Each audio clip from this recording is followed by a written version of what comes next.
Hello sir, नमस्कार। मेरा नाम है आलोक कुमार। आज हम बात करेंगे कि क्या 3 साल के बाद आपको लोन नहीं देना पड़ेगा। यानी कि अगर 3 साल हो गया है और उसके बाद बैंक आपसे लोन मांगने आता है, लोन की ईएमआई मांगने आता है, तो क्या आपको नहीं देना पड़ेगा। कौन सा ऐसा कानून है, कौन सा ऐसा रूल्स है जो आरबीआई ने बना रखा है। जी हाँ, आज हम बात करेंगे आरबीआई के नए रूल्स के बारे में, जिसमें यदि आपने लोन ले रखा है, ज़्यादातर ये केस अनसिक्योर्ड लोन में लागू होता है। यदि आपने अनसिक्योर्ड लोन ले रखा है या सिक्योर लोन भी ले रखा है, तो यहाँ पर जो टाइम पीरियड होता है, क्योंकि लोन का जो सिक्योर लोन होता है उसका टाइम पीरियड कुछ ज़्यादा होता है। जैसे कि आपने हाउस लोन ले रखा है, कार लोन ले रखा है, वो कम से कम 5 साल, 10 साल या 15 साल के लिए होते हैं। अगर इस प्रकार का कोई लोन है तो यहाँ पर तो आप अगर लोन नहीं देते हैं तो बैंक आपसे आपकी प्रॉपर्टी बेच करके, आपकी कार को सीज करके या किसी भी तरीके से आपकी जो चीज़ें हैं जिस पर आपने लोन ले रखा है उसको जब्त कर लेगी और आपसे अपनी रिकवरी करेगी। लेकिन बात करेंगे जहां पर अनसिक्योर्ड लोन की बात होती है। अनसिक्योर्ड लोन में ज़्यादातर आपके पास पर्सनल लोन आते हैं, किसी ऐप से लोन ले रखा, किसी बैंक से लोन ले रखा है। इस प्रकार के लोन जिसमें आपने कोई भी चीज़ गिरवी नहीं रखी है, कोई भी चीज़, अपना सामान, ज़मीन, गाड़ी या इत्यादि कोई भी चीज़ है आपने बैंक के पास नहीं रखा है और आपने लोन लिया है। ज़्यादातर पर्सनल लोन ही होते हैं। पर्सनल लोन लेने में एक समय टाइमिंग होती है जो कम होती है। ज़्यादातर पर्सनल लोन मैक्सिमम अगर आपको दिया जाता है तो 3 साल के लिए दिया जाता है। तो 3 साल के बाद यदि आप लोन पे नहीं कर पा रहे हैं तो क्या होगा, इसके बारे में बताएंगे। और अगर आप पहली बार आए हैं चैनल पर तो आपसे आग्रह है चैनल को सब्सक्राइब करिएगा। यहाँ पर इस प्रकार की जानकारियाँ आपको दी जाती हैं जिससे आपके अंदर लोन न भरने का जो डर है, क्योंकि आपने लोन नहीं दिया, आपकी स्थितियाँ अच्छी नहीं थी, आपकी आय बंद हो गई थी या कोई ऐसी घटना घट गई जिससे आपका जो व्यवसाय समाप्त हो गया, आप लोन नहीं दे पा रहे हैं। अब बैंक आपको डरा रहे हैं या बैंक एजेंट आपको डरा रहे हैं या लोन रिकवरी वाले आपको डरा रहे हैं, उनका डर आप अपने दिमाग से निकाल दीजिए और हम आपको उसी रूल्स के बारे में बताएंगे जहां पर आपको राहत मिलने वाली है। सबसे पहले आप बात करते हैं कि यदि आपने लोन लिया है तो निश्चित आपने लोन जब लिया था तो ये संकल्प किया था कि मैं इसको टाइम से पे करूंगा। कोई भी व्यक्ति ऐसा नहीं होता है जो ये सोचता है कि मैं लोन लूंगा और नहीं भरूंगा। बहुत ही कम लोग होंगे, हालांकि होते हैं, ऐसे भी कुछ लोग होते हैं। 5% की बात करते हैं जो लोन लेते ही इसलिए कि उन्हें नहीं देना है। लेकिन 95% की बात करें, वो यही मानते हैं कि हमने लोन लिया है तो हम लोन भरेंगे। लेकिन कुछ ऐसी कंडीशनें आती हैं जहां पर वो लोन की किस्त को पे नहीं कर पाते। अब लोन की किस्त को पे ना कर पाने पर जब आप पहली लोन की किस्त पे नहीं करते हैं तो आपका खाता SMA 1 में चला जाता है। इसके बाद में आप जब सेकंड किस्त नहीं पे करते, अब इसका मतलब ये नहीं कि आपने पहली लोन की किस्त जो नहीं दी उसके बाद लगातार आप 3 किस्तें नहीं देंगे। अगर आप 3 किस्तें नहीं देंगे तो आपका खाता निश्चित NPA में चला जाएगा। NPA मतलब नॉन परफॉर्मिंग एसेट। बैंक ये मानता है कि ये ऐसा खाता है जो हमें प्रॉफिट नहीं दे रहा, फायदा नहीं देता, उस खाते को बट्टे खाते में डालता है। लेकिन बट्टे खाते में डालने से पहले आपसे वो रिकवरी करता है, आपसे वसूली करता है।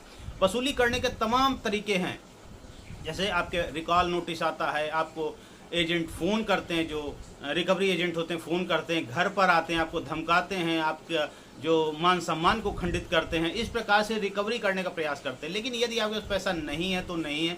अब इसमें लास्ट में यहाँ पर ये आता है कि आखिरकार क्या 3 साल के बाद आपको पैसा नहीं दे रहा। जी हाँ, ये RBI का नियम है। यदि किसी बैंक का लोन की टाइमिंग समाप्त हो गई है, यदि आपने लोन की किस्त नहीं दी और वो आपको रिकवरी करने के लिए प्रयास करता रहा, आर्बिट्रेशन के नोटिस डाला, जो भी डाला, इस प्रकार से तमाम दिक्कत आपको इन परिस्थितियों का सामना करते हुए आपने पैसा नहीं दे पाए, तो ये समय की टाइमिंग होती है। अगर टाइम पार हो गया, 3 साल का लोन था, 3 साल पूरे हो गए, इसके बाद कोई भी बैंक यदि आपसे ये कहता है कि हम आपका लोन रिकवर करने आए, आपसे किस्तें मांगने आए, तो वो ऐसा नहीं कर सकता। ये RBI का ही रूल्स है। यदि बैंक ये कहता है कि हम आपके ऊपर केस करने जा रहे हैं, आपको जेल भेजने जा रहे हैं, तो फिलहाल आप डरे नहीं, ऐसा कुछ भी होने वाला नहीं है।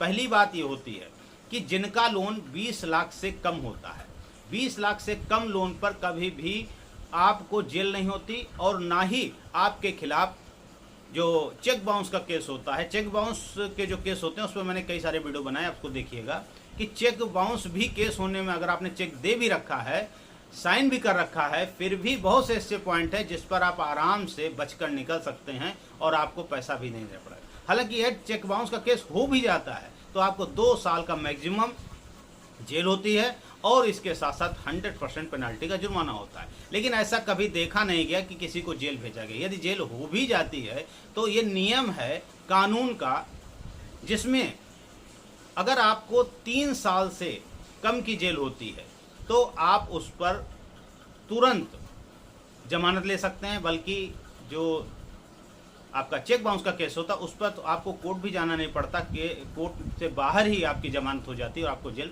नहीं जाना पड़ता। खैर, अभी हम आपसे बात यही कर रहे हैं, यदि आपका टाइमिंग ड्यूज खत्म हो गया है और आपने लोन ले रखा था, लोन नहीं दे पाए, 3 साल 4 साल 5 साल के बाद बैंक अचानक से आ जाता है, आपसे पैसे मांगता है, तो आप बिल्कुल डरे नहीं। अगर वो कहता हूँ आपके केस कर देंगे तो कह रहे ठीक आप केस कर दीजिए, क्योंकि वो केस कर ही नहीं सकता, वो केवल डरा के आपसे पैसा लेना चाहता है। तो देखिए, यदि आप अपने अधिकार जानते हैं, अपने राइट्स जानते हैं, रूल्स जानते हैं, कानून के बारे में जानते हैं, तो आप डरेंगे नहीं और फेस टू फेस उससे बात करेंगे। हाँ, ये सच है, यदि आपने लोन लिया है तो आपको देना चाहिए। जैसे ही आपकी व्यवस्था हो आप उसको लोन को पे कर दीजिए, जिससे कि आपका आगे आपके बच्चों के भविष्य में भी आपको लोन लेने में तकलीफ नहीं होनी चाहिए, क्योंकि हमारा जो जीवन है वो मध्यम वर्गीय है और हमको लोन पे ही आधारित हमारा जीवन चलता है। तो आपने लोन ले रखा है, राइट ऑफ हो गया है, तो आप कहीं से कुछ व्यवस्था करें। यदि आपके पास सब कुछ सही है तो आप उसका पे कर दिए, ताकि आपके राइट ऑफ हट जाए। आने वाले समय में आपके बच्चे भी अगर लोन लेना चाहेंगे तो उनको दिक्कतों का सामना नहीं करना पड़ेगा। आज के वीडियो में इतना ही रखते हैं। आपको इसके बारे में अगर कोई कमेंट्स हो, कोई क्वारी हो, तो हमको कमेंट जरूर करिए। वीडियो कहाँ से देखते हैं जरूर बताइएगा। चैनल को सब्सक्राइब जरूर कर लीजिएगा, क्योंकि यहाँ पर आपको लोन संबंधित, सरकार के नियमों संबंधित, जो सरकार की पॉलिसियाँ चल रही हैं उसके संबंधित आपको हम वीडियो देने का प्रयास करते हैं। बिल्कुल, यदि आपको किसी अन्य विषय पर वीडियो चाहिए, किसी भी विषय पर, तो आप कमेंट जरूर करिएगा, हम उस पर वीडियो भी बनाकर आपको प्रोवाइड करेंगे। जय हिंद, जय भारत।